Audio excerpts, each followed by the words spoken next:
Good morning. I know it's probably early. By a show of hands, how many people are from the state of Georgia, please? Oh, excellent, excellent. I was going to ask age, but I'm not going to ask that. The reason Atlanta is dear to me is because, and I move around a lot, so I like to come up and approach people. This thing here,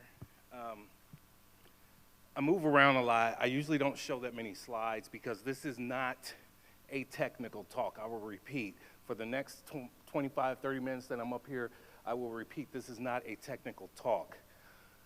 As it was announced that I am a retired criminal profiler, 5 years with the Department of Homeland Security, and the rest 20 years with the Fort Wayne Police Department as a homicide detective and hostage negotiator.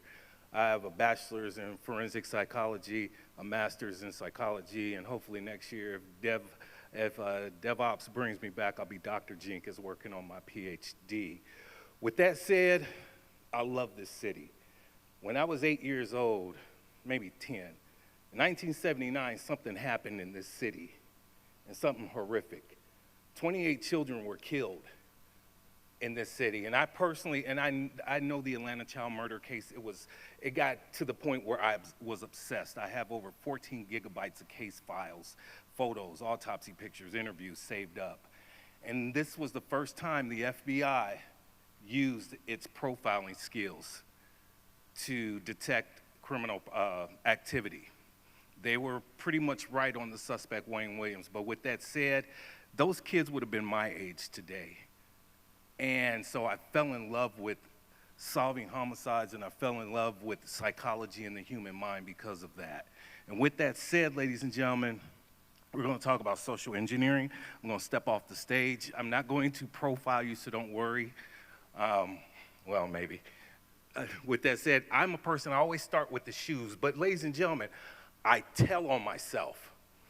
And again, this is not a technical talk. Look at my clothes, ladies and gentlemen. Everybody off your phones for a minute. I came a long way to speak to all 30 of you.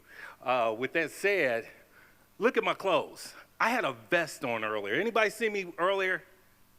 I had a vest on. I had my little band on like Michael Jackson wore in that video, Annie, are you okay? I got a little band on. I was waiting to show that for you. And I'm in the green room, and I get up, and I hear a crack.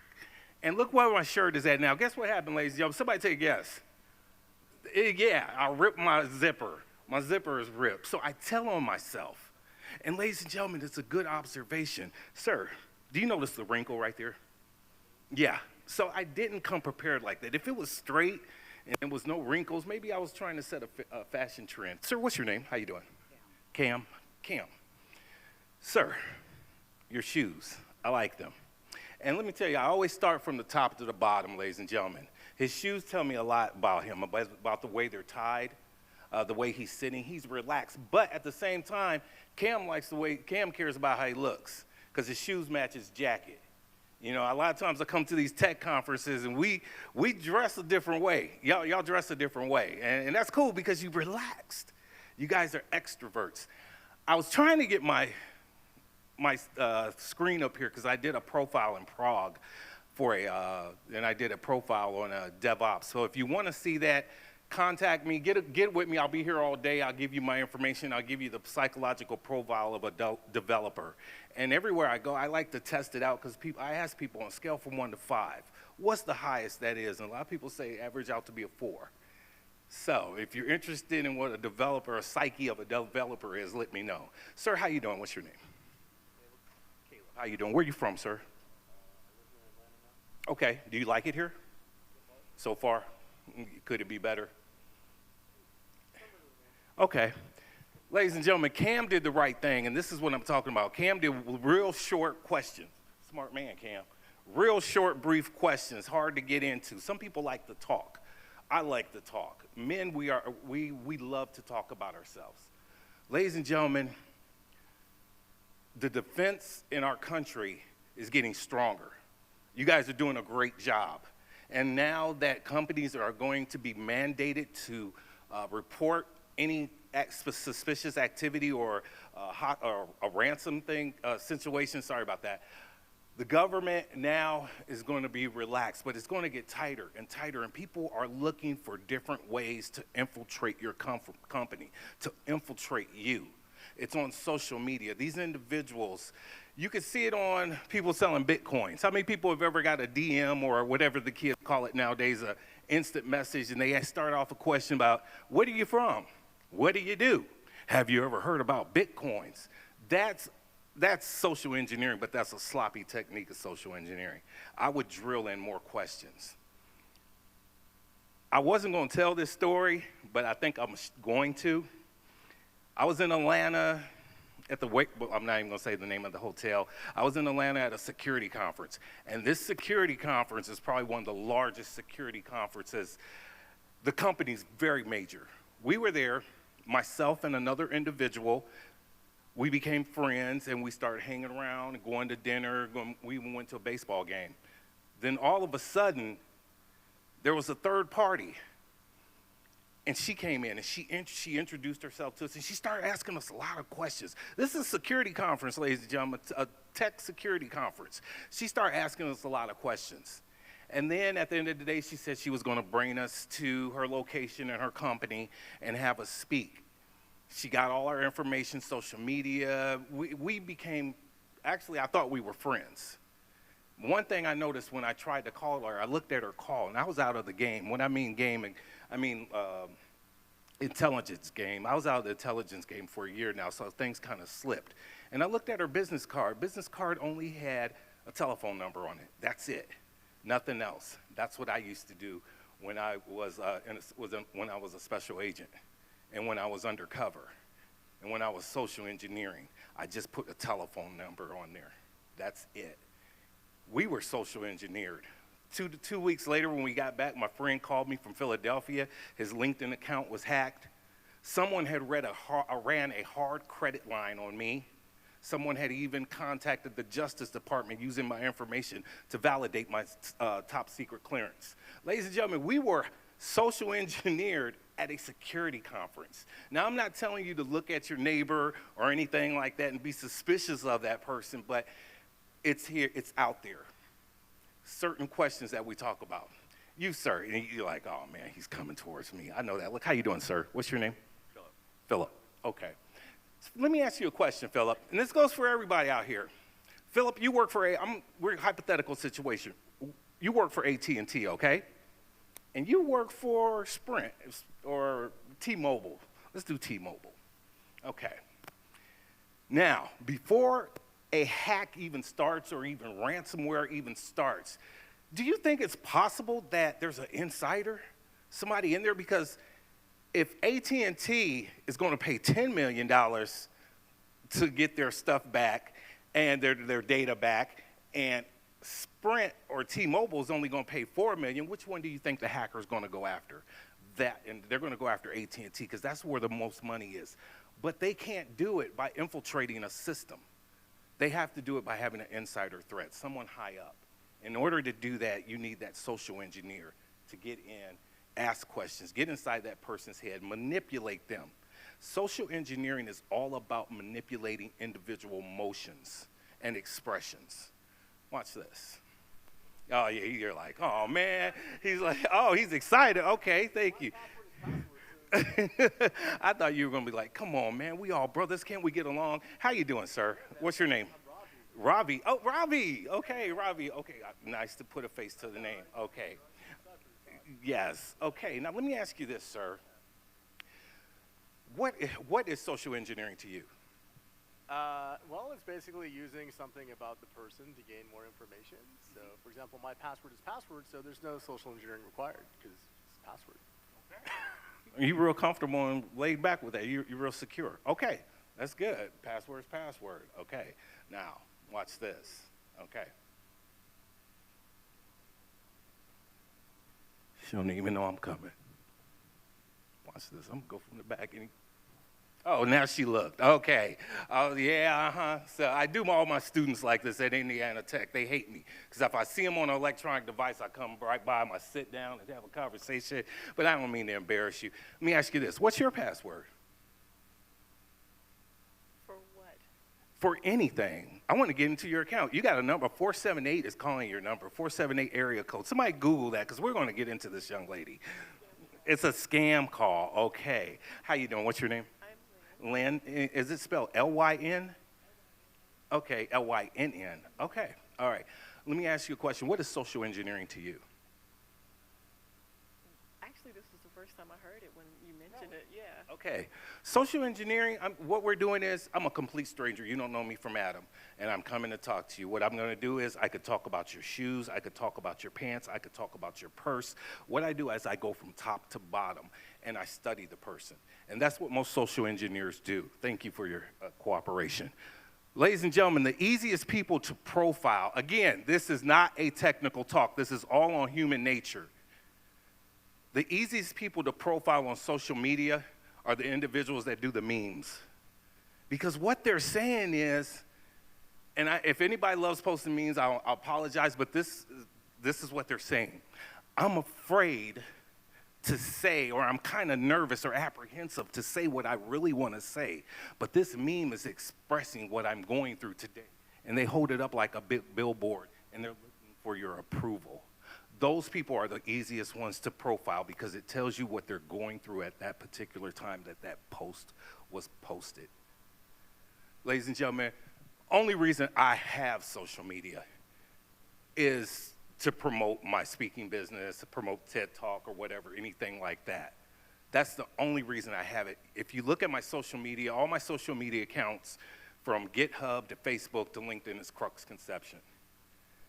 It's all personal, or I promote other people's business. I never put anything personal in there. I don't put the name of my grandson. I don't put my real name in there. I don't put my family's name in there, because these individuals are out there and they're ready to come. And I guarantee you, based on the information I had, and mind you, there's 17 of us in my family that are in law enforcement. My mom calls us the black version of the TV show Blue Bloods. And my twin brother is well, we're being live, but he works for the government. That's all I'm going to say. But with that said, there's valid information that these individuals are coming, and coming quickly. They're coming to our locations where we're at now. They're asking to be friends on Facebook, social media. They're asking about our jobs. The higher you are in the security level, the higher the clearance you have, rather, in your job, the more target you'll be.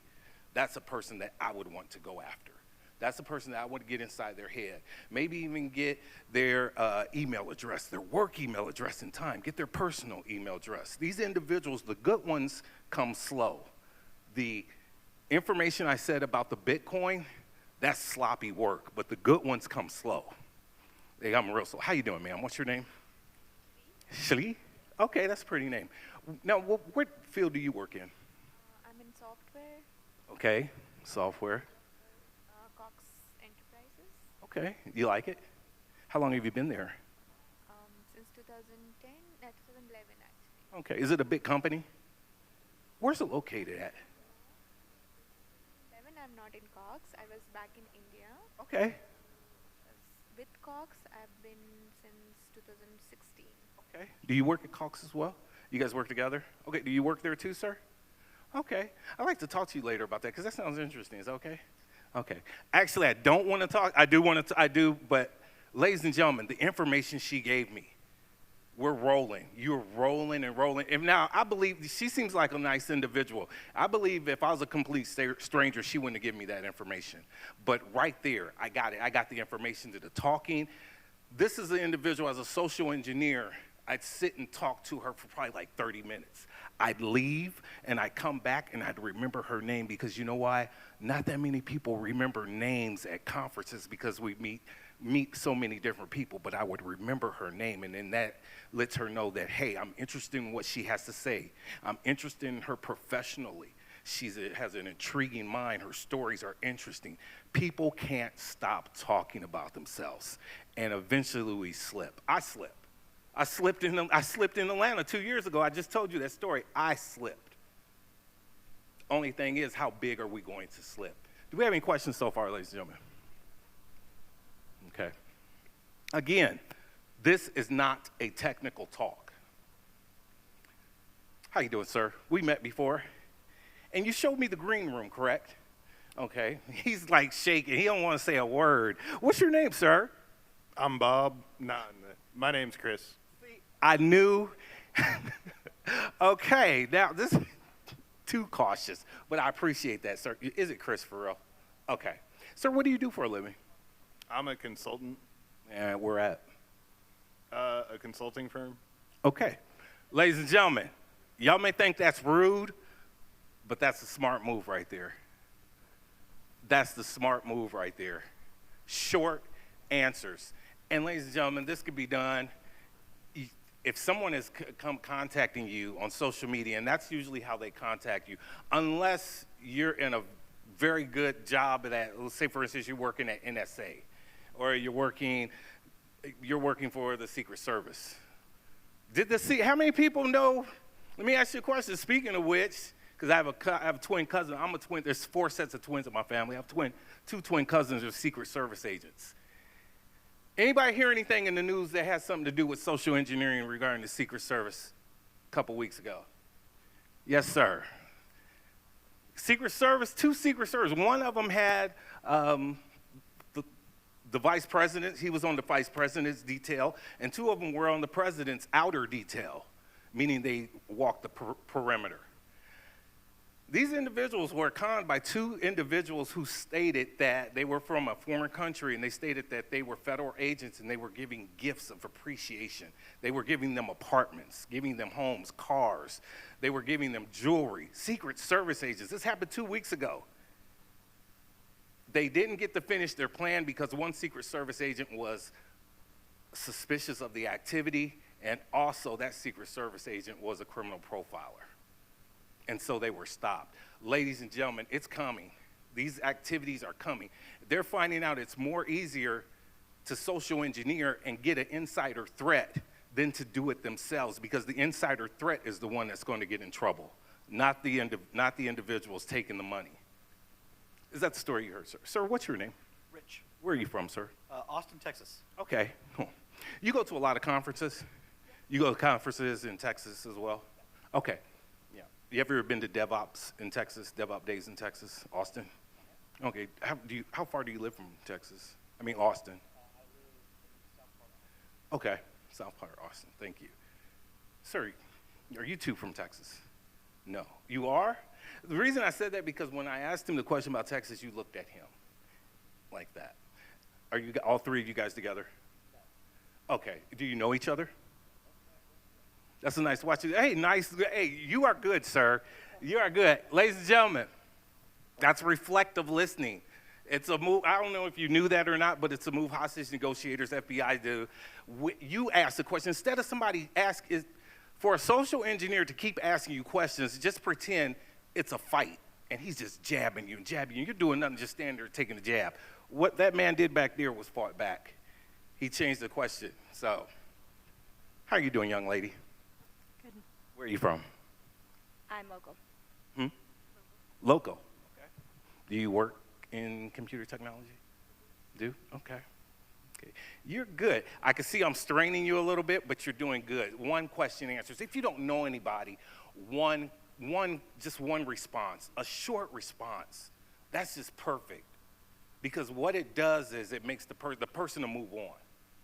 I've been doing this for 18 years. I've infiltrated beauty salons. I even infiltrated an individual, and we were engaged for a year, and I never loved her.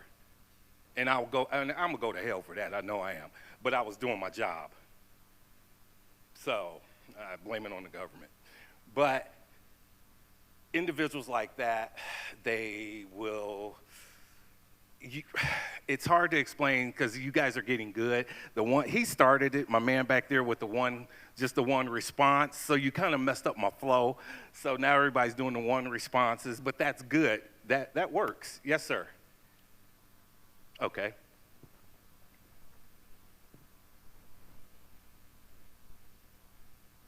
So I get the insider threat, and we're trying to cover our assets and make sure our orgs are protected. But as a consultant and a DevOps practitioner, I'm often trying to show up with cookies and milk and befriend people and get a generative conversation going so we can transform an organization. So how do we balance between these? That's good. That's a good question. What you do on that, you're, like you said, you are showing up with cookies and milk and sir, you are the alpha right there. You are the alpha dog right there. When you come, just like if somebody else was up here speaking, had the mic in their hand, you're the alpha dog. You don't have to worry about that because you're the one that the attention is being brought on. You're the one that's being the light shined on. Studies have shown that if you're in that alpha dog position, male or female, if you're in that alpha dog position, you will not be approached because it's hard to approach an alpha dog. It's best to approach someone who has a personality like me. I'm not an alpha dog. I'm real laid back. I'm indecisive. I'm insecure. Ladies and gentlemen, I walk around. If you notice, I don't walk with my back towards you. And here's one thing, and this is real trivial, but to me it's important, and I'm sweating right now, and I'm going to tell you why. Because literally, I do not have a butt. Literally, I do not have a ASS. You can blame my grandfather for that. He's Polish. What I mean by that is I get so nervous. I went to a homicide investigation one time, and somebody said, hey, Jenkins, I just told you my last name. They said, Jenkins, did you lose it? I said, lose what? They said, your ass. And ever since then, and it's not funny, I'm sweating because I'm thinking that you guys are looking that I don't have one. My belt is so tight around me, but my pants still fall down. And that right there, ladies and gentlemen, you may not know that, but that's an insecurity that you can hone in on. You can hone in on that. You can shut an individual up. You can stop them dead in their tracks if you key in on their insecurities. Any questions so far? Okay. I like to add this too, since I'm assuming all of you guys are in the security field. So before I get off stage, I want to ask this because this state and this city is so dear to me. Please get a hold of me if you're interested in this. What I'm going to do is we're doing like a law and order thing in Switzerland where the profiler, we got 4 profilers, 3 of them are still active, and we're going to get on stage and do a law and order scenario where the profiler talks about the social engineer, we get an investigation, and we work on the investigation, and individuals such as yourself who know about the tech side of security will get in and explain, and it'll be like a law and order situation. That's how much I believe that social engineering is going to start, and start soon, especially when the government demands that these companies start reporting the minute they have an attack. The reason the attacks went up to 60% from 2017 up to 2021. It was 14% in 2017. 2021, 60% of companies, major companies, reported cyber attacks. That number is going to go down when the government mandates that these people start reporting these attacks, which means that individuals are seeking other forms. They're not just going to give up and go home. They're seeking other forms to manipulate and to get inside your companies and your organizations, which means they're going to be looking at social media, looking at conversations, hearing conversations around the water cooler, see who's having marital problems, see who's, just like they do when they recruit a crooked cop. They see the one who has the financial problems, who's not happy at home, who has issues with the politics at work, and they go for them. Edward Snowden fit every one of those categories except for the financial.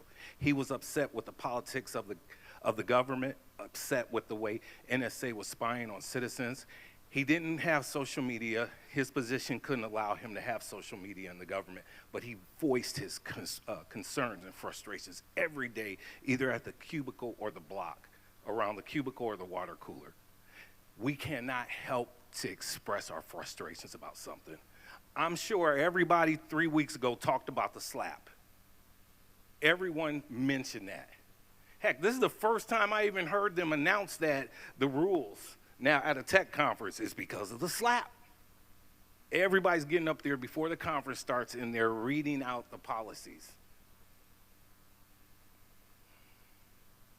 Ladies and gentlemen, I know I said this before, but this is not a technical talk, but this is going to happen, and you have to be prepared. I am Crux Conception, which is a pseudonym for crisis intervention, and I thank you for your time. Thank you.